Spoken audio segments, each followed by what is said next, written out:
La millième de Ronaldo en club a été historique, comme par hasard elle est accompagnée par plusieurs faits marquants sur lesquels on va s'attarder. Mais avant ça, mise en contexte rapide, il a joué avec El Nasser contre El Feiha en Ligue des Champions asiatique et qui dit Ligue des Champions dit Monsieur Ligue des Champions, j'ai nommé le GOAT CR7.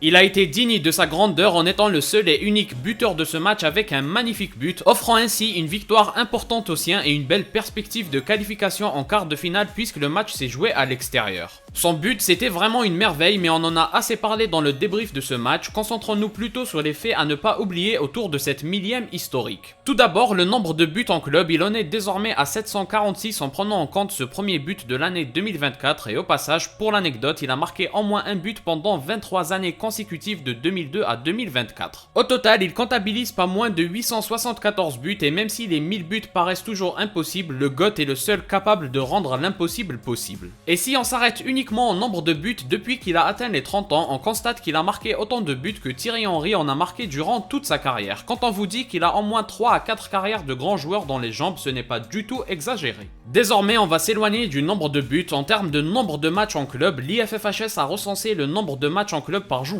et Ronaldo se trouve à la 7ème place du classement. Il devrait être capable d'atteindre le top 5 sans problème d'ici la fin de sa carrière et peut-être même le top 3 si on est optimiste. Et enfin, pour finir, un point à prendre sur le ton de l'humour, Ronaldo a marqué plein de buts en 2023, 54 pour être précis. Et depuis, il est parti en vacances, il s'est blessé, il est revenu à mi-février pour le premier match officiel de son club en 2024, il a même marqué le but de la victoire et pendant ce temps-là, Messi n'a toujours pas retrouvé le chemin défilé depuis août 2023. Il y a de quoi se poser certaines questions, je dis ça, je dis rien. Comme d'habitude, si vous avez aimé, laissez un like et abonnez-vous pour ne rien rater. N'hésitez pas à donner votre avis en commentaire, partagez aussi la vidéo pour me soutenir. Moi je vous dis à la prochaine, portez-vous bien.